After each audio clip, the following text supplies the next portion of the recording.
Alors ça, c'est une question effectivement très intéressante parce que le changement climatique, c'est sans doute l'un des plus grands défis à venir depuis des siècles pour l'humanité et va demander et demande déjà énormément de changements et de transformations. Et à ce sujet-là, quand on interroge les Français, on note certaines contradictions ou en tout cas certaines tensions parfois assez importantes. L'an dernier, on avait interrogé, dans le cadre d'une étude qu'on a réalisée pour l'Institut Paul Delouvrier, euh, on a interrogé les Français sur leur perception d'un certain nombre de comportements liés à l'environnement, en leur demandant à chaque fois si, d'après eux, c'était un comportement qui avait un impact important sur le changement climatique et l'environnement, d'une part, et si c'était un comportement qu'ils avaient déjà adopté, qu'ils étaient prêts à adopter, ou au contraire qu'ils auraient beaucoup du mal à adopter. Et de ce point de vue-là, on peut distinguer un petit peu trois types de comportements. Le premier type, c'est les comportements dont les Français ont le sentiment qu'ils ont un impact important sur l'environnement et qu'ils nous disent déjà faire, ou en tout cas être prêts à le faire. Et parmi ceux-ci, on trouve le fait de trier ses déchets, le fait de, par exemple, prendre des bains plutôt que prendre des douches plutôt que des bains, le fait de privilégier les fruits et les légumes de saison. Donc vraiment les petits gestes du quotidien, par exemple limiter aussi le chauffage. Sur ces comportements, il y a déjà une prise de conscience. Les Français ont le sentiment que ce sont des comportements qui ont un impact sur l'environnement et ils sont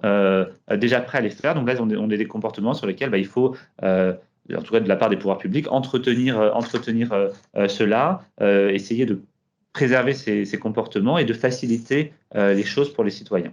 On a ensuite un deuxième type de comportements qui sont les comportements dont les Français estiment qu'ils ont un impact important sur l'environnement, mais qu'ils ont plus de difficultés à faire. Et c'est des comportements là qui sont des comportements effectivement plus contraignants, plus importants qu'on ne peut pas forcément mettre en œuvre immédiatement. Ça va être par exemple faire des travaux de rénovation de son logement, prendre plus souvent les transports en commun, même si cela rallonge le temps de trajet. Sur ces sujets-là, il y a donc une prise de conscience, une information déjà sur l'impact de ces comportements sur l'environnement, et il va s'agir de construire des solutions, des dispositifs pour aider les Français à les mettre en œuvre.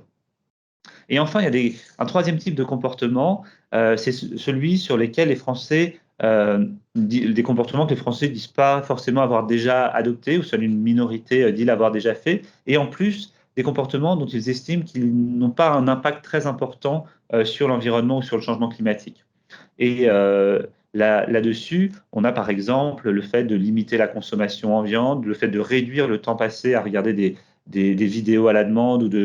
de jouer en ligne, le fait aussi de limiter ses achats en ligne ou les livraisons à domicile. Et là, on voit qu'il y a encore un décalage avec la nécessité, du coup, si on veut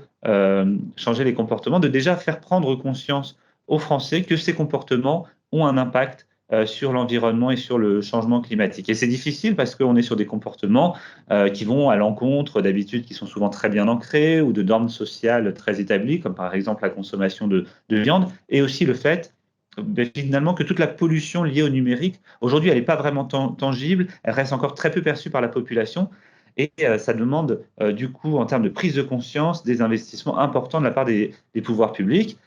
Pour l'instant, cette prise de conscience, elle est encore le fait seulement d'une minorité des Français, mais cela peut changer, et cela devra d'ailleurs sans doute changer si on veut réellement relever les défis de la transformation écologique dans les années à venir.